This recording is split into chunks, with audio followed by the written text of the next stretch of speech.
Machine learning models बनाना। अच्छा, ये शब्द सुनते ही ना अक्सर दिमाग में एकदम से वो हैकर्स वाली फिल्मों की तरह कॉम्प्लेक्स कोड की लंबी लंबी लाइनें घूमने लगती हैं, है ना?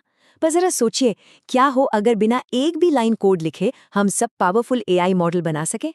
आज हम यही देखने वाले हैं कि ये असल में कैसे मुमकिन है।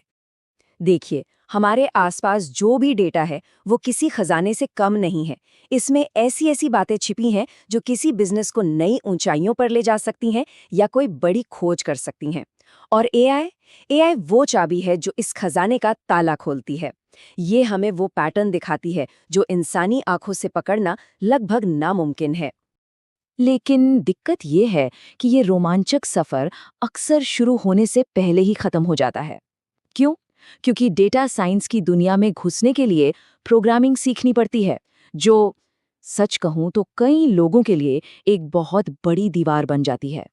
तो इसी दीवार को तोड़ने का एक रास्ता है, एक ऐसा रास्ता जो विजुअल है, जो देखने में आसान है, और ये डेटा और उससे मिलने वाली जानकारी के बीच एक पुल की तरह काम करता है। तो मिलिए KNIME से। इसे आप डेटा साइंस की दुनिया का लेगो समझ सकते हैं। सही में, यहाँ कोड नहीं लिखना, बस पहले से बने बनाए ब्लॉक्स हैं जिन्हें नोड्स कहते हैं। उनको बस उठाओ, रखो और जोड़ दो। हर एक नोड एक खास काम करता है, जैसे डेटा को साफ करना या किसी एआई मॉडल को ट्रेनिंग देना। तो सवाल ये है कि ये विजुअल तरीका इतना खास क्यों है? पहली बात, इसे इस्तेमाल करना बच्चों के खेल जैसा है। दूसरी बात, ये लगभग हर तरह के डेटा सोर्स से जुड़ सकता है, चाहे वो फाइल हो या कोई बड़ा डेटाबेस। इसके पास हर छोटे बड़े काम के लिए पहले से बने नोट्स की एक बहुत बड़ी लाइब्रेरी है। और सबसे अच्छी बात, काम चाहे कितना भी बड़ा क्यों ना हो जाए, ये उसे आराम से संभाल सकता है। ठीक है, बातें तो बहुत हो गई, अब इसे एक्शन में देखते हैं। चलिए अपनी पहली डेटा पाइपलाइन बनाते हैं और देखते हैं कि शुरू से आखिर तक का ये सफ़र असल में दिखता कैसा है। किसी भी मशीन लर्निंग मॉडल को बनाने का सफ़र इन 4 आसान स्टेप्स से होके गुजरता है। हम बिल्कुल कच्चे डेटा से शुरुआत करेंगे और स्टेप बाय स्टेप उसे एक ऐसे तैयार मॉडल में बदलेंगे जो असल दुनिया की मुश्किलों को हल कर सके। पहला और सबसे ज़रूरी कदम है डेटा को तैयार करना, क्योंकि ये कहावत है, जैसा डेटा वैसा मॉडल।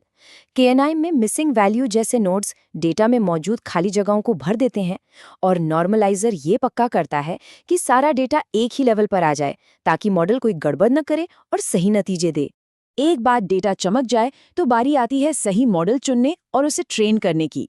कनाइम की खासियत ये है कि ये बहुत सारे विकल्प देता है। आसान काम के लिए डिसीजन ट्री है, ज्यादा सटीक नतीजों के लिए रैंडम फॉरेस्ट है, और अगर डेटा बहुत ही ज्यादा कॉम्प्लेक्स है तो उसके लिए न्यूरल नेटवर्क का भी ऑप्शन मौजूद है। मॉडल तो बन गया, लेकिन असली काम तो अब शुरू होता है। मतलब इसे सिर्फ बना के रखना नहीं है, इसे डेटा से डिप्लॉयमेंट तक ले जाना है, यानी असल दुनिया में काम पर लगाना है। ये जो तस्वीर है ना, ये पूरी कहानी एक बार में बता देती है। एक तरफ है कोडिंग का उलझा हुआ रास्ता और दूसरी तरफ है कनाइम का एकदम सीधा और साफ विजुअल फ्लो। कोडिंग में जहां गलतियां ढूंढने में घंटों लग जाते हैं, वहीं विजुअल तरीके से डेटा को एक नोड से दूसरे नोड में जाते हुए देख सकते हैं और बहुत तेजी से नए नए आइडियाज टेस्ट कर सकते हैं। तो एक बार मॉडल तैयार हो गया तो क्या? उसे एक स्टैंडर्ड फॉर्मेट में एक्सपोर्ट करके किसी भी सिस्टम में इस्तेमाल किया जा सकता है। उसे एक ऑनलाइन API बनाया जा सकता है ताकि दूसरी ऐप्स उससे कनेक्ट हो सकें, या फिर पूरे प्रोसेस को ऑटोमेट कर सकते हैं ताकि वह अपने आप समय पर चलता रहे, बिना किसी के कुछ किए। और हाँ, KNIME सिर्फ एक टूल नहीं है, ये अपने आप में एक पूरा इकोसिस्टम है। ये ओपन सोर्स है, मतलब फ्री है, जिससे लागत बचती है। इसकी एक बहुत बड़ी ऑनलाइन कम्युनिटी है जो हमेशा मदद के लिए तैयार रहती है, और इसे प्लगइन्स के जरिए अपनी ज़रूरत के हिसाब से और भी ज़्यादा शक्तिशाली बनाया जा सकता है। तो अब जब डेटा साइंस की दुनिया में आने की रुकावटें कम हो रही हैं, तो यहाँ से असल सफ़र शुरू होता है। अब सवाल ये है कि अगला कदम क्या होगा? लेकिन एक सवाल मन में अभी भी आ सकता है, क्या ये सच में किसी ऐसे व्यक्ति के लिए है जिसे डेटा साइंस का डी भी नहीं पता? इसका जवाब है बिल्कुल हाँ। कनाइम को बनाया ही इसी सोच के साथ गया था कि कोई भी इसे आसानी से इस्तेमाल कर सके। इसका सिंपल इंटरफेस और ऑनलाइन मौजूद ढेरों ट्यूटोरियल इसे किसी भी नए सीखने वाले के लिए एक बेहतरीन शुरुआती पॉइंट बनाते हैं। और ऐसा बिल्कुल नहीं है कि ये सिर्फ नए लोगों के लिए है। जो लोग एक्सपर्ट्स हैं, उनके लिए भी इसमें बहुत कुछ है।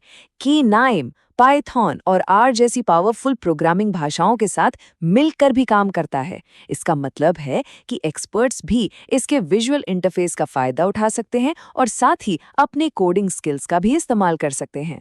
तो अब जब मुश्किल समस्याओं को हल करने के लिए कोडिंग की दीवार हट चुकी है, तो संभावनाएं अनंत है। भविष्य डेटा पर ही बन रहा है। अब सवाल सिर्फ एक है, आप क्या बनाएंगे?